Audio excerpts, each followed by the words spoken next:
জানেন কি, আপনার মস্তিষ্ক প্রতিদিন যত ডেটা প্রসেস করে সেটা যদি কম্পিউটার করত লাগতো পুরো একটা শহরের বিদ্যুৎ।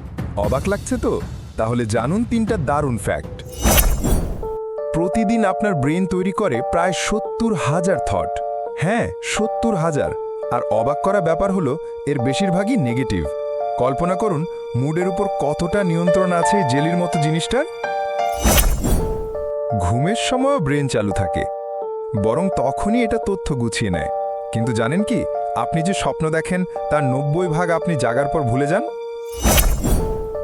আর সবচেয়ে শকিং ব্যাপার হলো ব্রেইনে পেইন লাগে না, কারণ ব্রেইনে কোনো পেইন রিসেপ্টর নেই।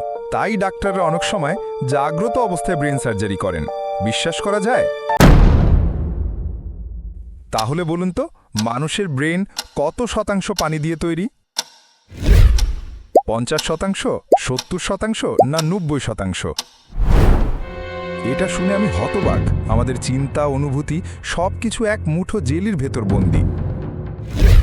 কোন ফ্যাক্টটা আপনাকে সবচেয়ে অবাক করলো? কমেন্টে লিখুন আর ভিডিওটা শেয়ার করে বন্ধুদেরও চমকে দিন। পরের ভিডিওতে জানব কেন বাচ্চারা এমন কিছু দেখে যা বড়রা দেখতে পায় না।